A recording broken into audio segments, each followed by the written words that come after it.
The F.B.I. in Peace and War.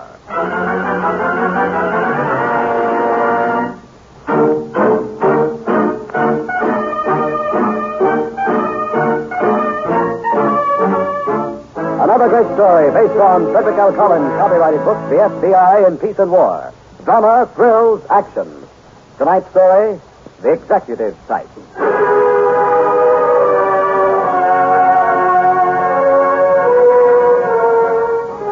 And here is the gold clip with the jade centerpiece. This design is exclusive with us this season. Did you like that, Beverly? Oh, Walter, it's just exquisite. Can I put it on? Of course. It will look very dramatic with a young lady's dark hair. Oh, Walter. You want to take that one? Could I? How much is that? Well, that would be $355, including the tax. Walter. That's all right. We'll take it. Oh, very good, sir. Is that a charge? I'll pay for it, and the young lady will wear it. Yes, sir. Oh, Walter, it's the most beautiful thing I ever saw. Okay. Well, I guess you've got to get back to rehearsal now, don't you? It's 2 o'clock. 2 o'clock? Oh, it can't be. Arnie will kill me. We're going to break in a new routine this afternoon. Well, you run along, Beverly. But I haven't even thanked you. That's all right. Go on now. All right. I'll see you tonight, won't I? Of course. Goodbye, darling. Goodbye. That was $355. Yes, sir. Here you are. Thank you, sir. I'll have your change in a moment. Yes, do you have a phone I could use? Oh, of course, sir. You can use that one in the booth right over there. It's for our customers. Thank you. Oh, not at all, sir.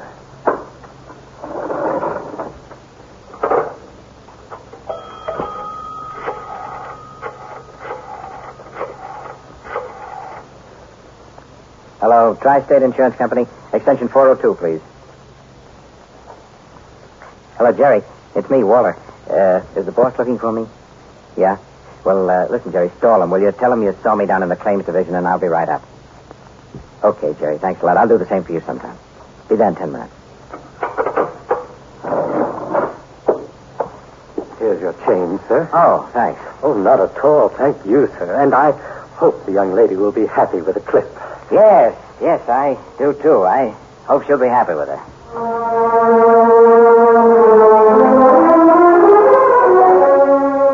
At the time that Walter Minnis began his career of forgery and impersonation, he was employed as a bookkeeper with a large casualty insurance company. Minnis was a bachelor, 40 years old, with an uneventful background, few friends, and seemingly very few interests.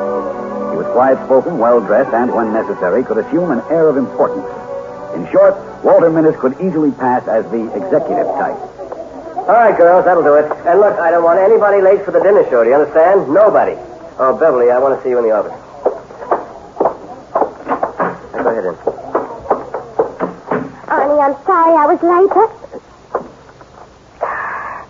Arnie, cut it out, will you? Supposing somebody came in. Well, supposing they did. Huh? How come you were late? He took me to Carter's after lunch. Look, Arnie, solid gold.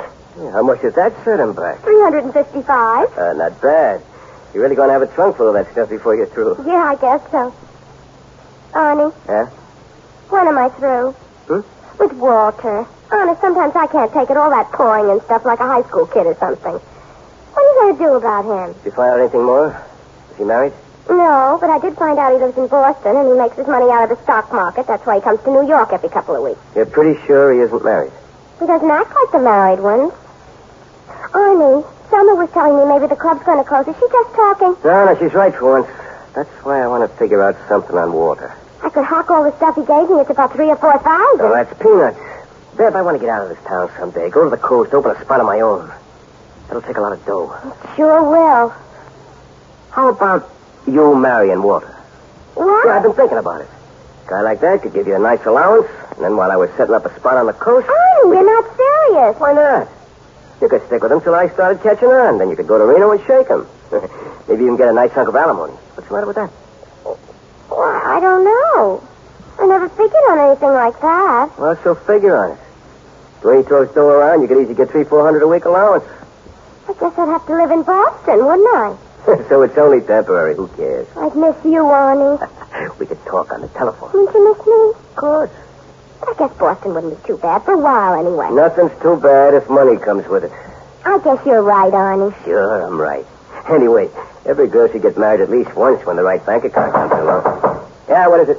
Beverly James, is one on the phone? Who is it, Gus? Who do you think it is? The same guy, a regular pest. I should take it in here. Okay.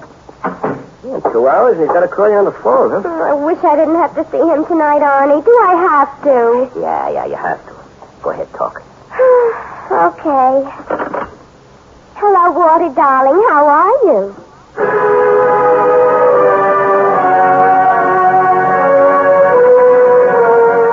In January 1951, an audit of the books of the Tri-State Insurance Company uncovered a loss of $38,000.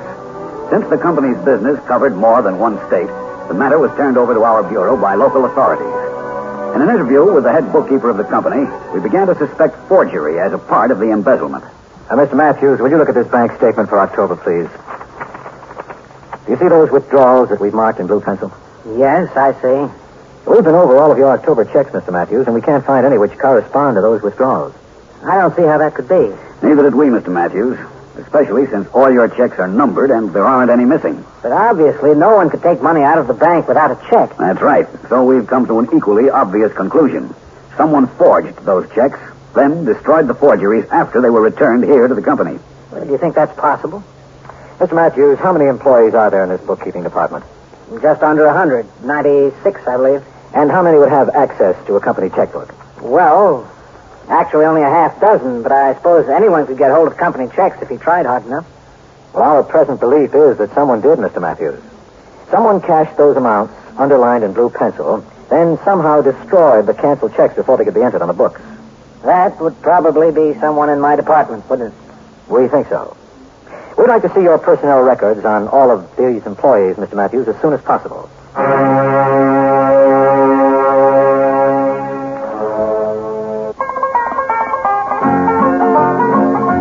land is your land. This land is my land.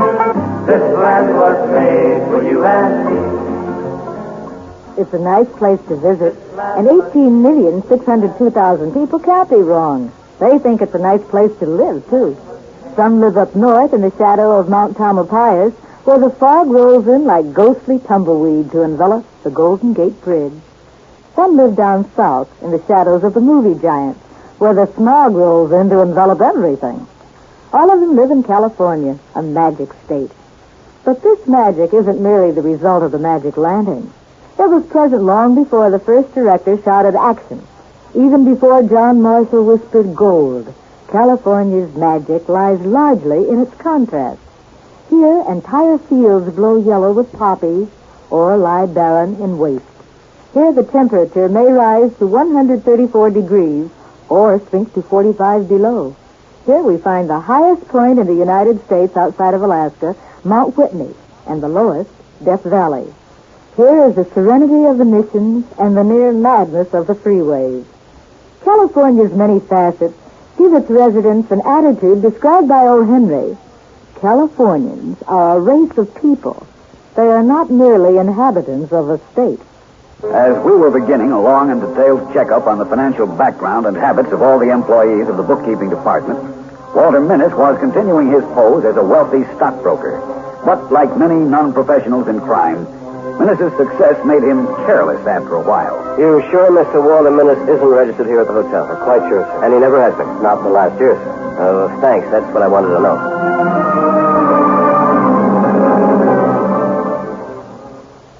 But I don't get it, Arnie. Why'd you go to the hotel? Look, you're going to marry the guy. I wanted to find out just how much dough he had, didn't I? Well, how much? I bet it's plenty. Yeah, sure. He's loaded. Isn't he? No, he's not. He's nothing but a lousy bookkeeper for an insurance company. He don't come from Boston. He don't trade in stocks and bonds. He's nothing but a two-bit four-flusher. Arnie, how do you know? Because I followed him to the insurance company after he left you today, that's how. He was just putting on an act for you. Well, how do you like that? I don't. And all of that jewelry, Arnie. Where'd he get the money? That's what I can't figure out. And all this time I've been wasting on him. 6 months for nothing. Maybe it wasn't wasted, Beverly. You just said it. Yeah. He's a phony, all right, but he give you close to $4 grand worth of stuff. He's got to be getting the dough from someplace. From where? I don't know. But that's something we're going to find out. Why bother if you ask me? Look, I told you I want to get out of this town. I need money. You know, maybe he's stealing it from someplace, Arnie. Yeah, maybe he is. How would you find out? He's supposed to be taking you out to the races Saturday afternoon, isn't he? Yeah. Well, let him call for you at your place. I'll show you how to handle a four-flusher like that.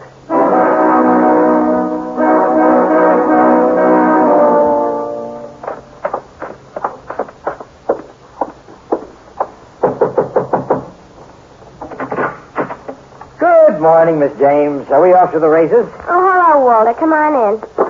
Beautiful day, isn't it? Look, I've got the racing form. We can pick our winners on the way out. That's great. Sit down a minute, Walter. Well, it's 10:30, Beverly. We don't want to be late, do we? We're not going to the races. I want to talk to you. We're not going? No. Walter, were you serious when you said you wanted to marry me a couple of weeks ago? Why, of course, Beverly. What were you going to use for money, Walter? What were we going to live on? Oh, well, don't tell me you're worried about money, Beverly. I'm no genius, but I can always manage to steal a little spare change from the stock market. Or from someplace else, huh? What? Or maybe we can live on the dough you get from keeping books at the Tri-State Insurance Company. What are you talking about, Beverly? I'm talking about a four-flusher who's been giving me the business these last 6 months. That's what I'm talking about. A great big blowhard who never got me nearer to the stock market than a subway ride to Wall Street. I think you'd better explain that statement. She doesn't have to explain it. The other one is going to do the explaining, mister. What was the idea of giving this girl a sales talk? Telling her all that stuff about your family in Boston. You haven't got any family in Boston, have you? Just a minute. Who are I'm you? a friend of Beverly's. You haven't got any family in Boston. You're just a stinking bookkeeper, aren't you? Answer him, Walter. Look, I don't have to stand for this. Oh, yes, you do, wise guy. You're not going to get out of here just yet. Take your hands off me. Sit down, Walter. No. Sit. You better do what he says. That's better. Now we're going to talk, Walter. And you're going to tell me the truth about a lot of things. Beverly. Never mind. She ain't going to help you. Beverly, if I ever meant anything to you... Not anything. How do you like that? All you meant to me was a meal ticket. That isn't true. I don't believe Oh, you. stop it. You make me sick. All I wanted out of you was enough dough to set Arnie up in business. Arnie, get this over with. I don't even like looking at him. Beverly. All right, Walter. Where'd you get the dough you spent on all those presents for her? I had it saved up. You're lying. Give him another cloud. He'll remember. No, I won't have to. I'll just tell him I might make a phone call to the district attorney's office. Tell the DA maybe you ought to investigate a certain Walter Minnis. I haven't got anything to hide. Oh, yes, you have, Walter. I don't know what it is yet, but I'm going to find out. I swear I haven't. I saved the money. Emily, look up the DA's phone number. Look. Do you want money? Is that what you want? You bet we want money. Where do you get yours, Walter? How much do you want? Come on, tell us where you get it. I don't want to call the cops, but it's... How much? Where do you get it? I don't get much. I couldn't give you much. Never mind how much. Where do you get it? I write company checks. I make them out like they were for a claim adjustment. Go on. And after I cash them, I wait for them to come through from the bank, and when they come through, I get rid of them. Well, that's a pretty smart stunt, Walter. Emily. Yeah? Why don't you go make us all a drink? We got a lot to talk about with Walter.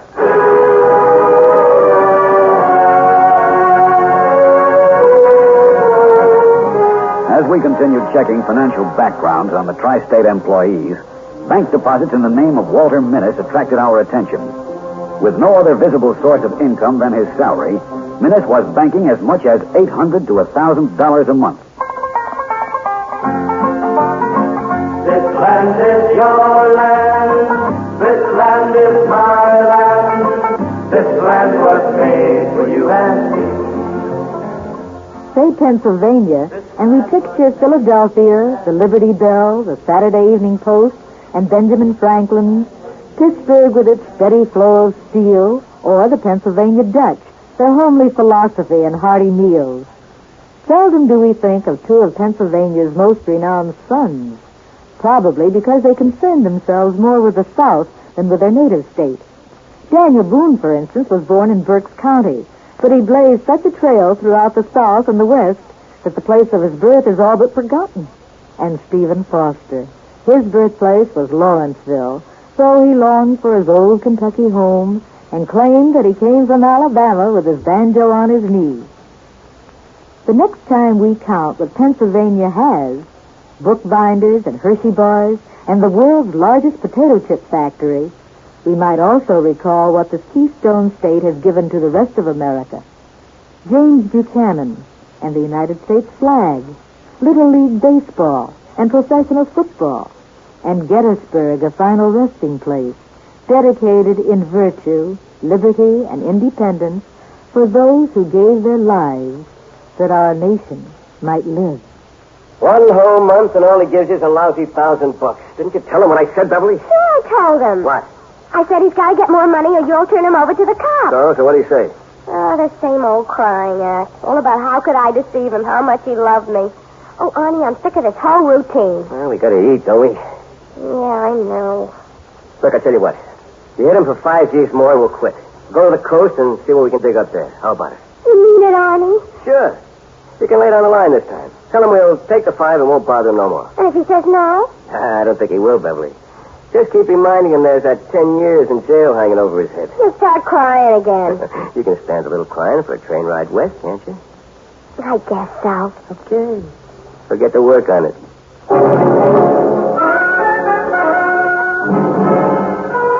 A close surveillance on Walter Minnis gave us the proof we needed. Minnis was picked up while cashing a company check made out for a fictitious insurance claim. During a long night of questioning, Minnis admitted very little about his elaborate scheme, but he did seem greatly concerned about another aspect of his arrest. I'd just like to know who turned me in, that's all. Mr. Minnis, I've told you several times, no one turned you in. We've been watching you for a long time. That's a lie. She did it. She said she was going to if I didn't get her the 5,000. Who are you talking about, Mr. Minnis? You know all right. Just yesterday she said she was going to do it. She wouldn't believe me when I said I couldn't get her all that money at once. She wouldn't wait. Mr. Minnis. She's no good. I should have known that. She was lying to me, lying the whole time. Mr. Minnis, what are you talking about? I want to see a lawyer. I want a lawyer to get me out on bail. You can't hold me like this. Mr. Minnis, you'll have a lawyer. You'll undoubtedly be granted bail. Now, will you answer my question? I refuse to talk any further until I consult my lawyer. I know my rights, Mr. Reynolds.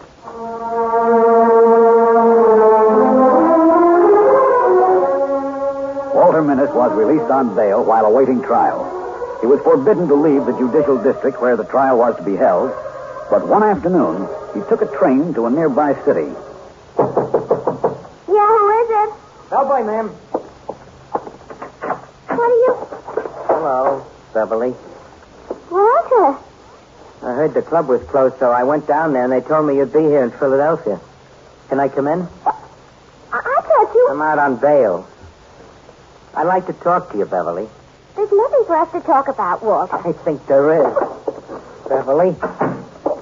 Arnie's going to come for me in a few minutes. I don't think he'll like it if he finds you here. No, I'm sure he won't. He don't ever like to see me unless I've got money for him.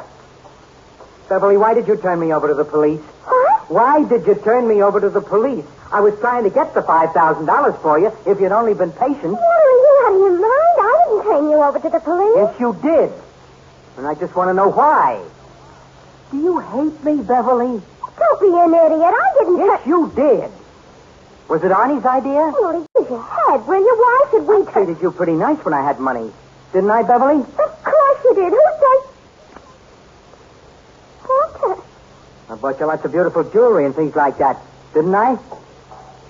Walter, put that gun away. Didn't I? Treated you like a person I was going to marry? Gave you the best of everything? Yes. Yes, you did, Walter. Look, honey, guns give me the creeps. Which am Then why did you turn me over to the police? I didn't want to believe me. You're no good, Beverly. The world is better off without your kind. Walter, you gotta believe me. Much better off. I don't care what happens to me now. Walter, darling, listen to me, will you? Get your hands off me. I don't even like you anymore. Please listen to me. You're the kind of person just doesn't deserve to live, that's all. Walter, listen, darling. I didn't turn you in. I didn't want to. It was Arnie's idea. I think it was Arnie's idea. I think it was you. No, it was Arnie. You gotta believe me. So why didn't you stop him? I tried to, honest. I did, but he wanted more money. That's who it is. Who is it? It's me, Beverly. Let him in. Let him in, Beverly. Hey, Bev, sorry I'm late, but... She just told me it was your idea to turn me over to the police, Arnie. Was it?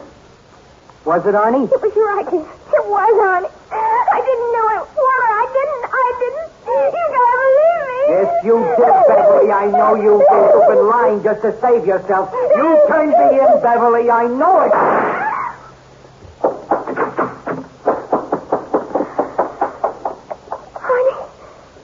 Honey, there's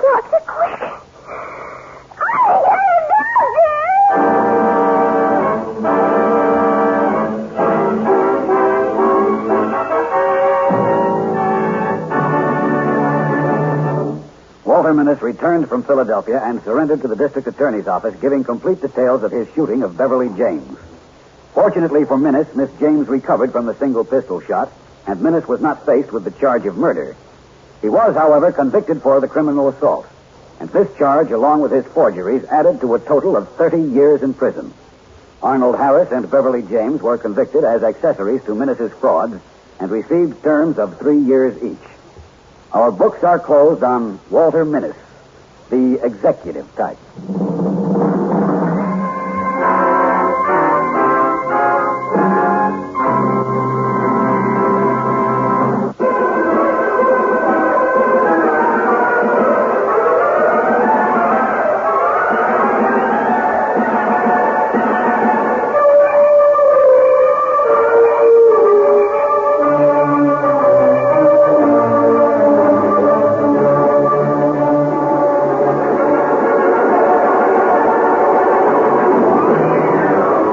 This is the United States Armed Forces Radio and Television Service.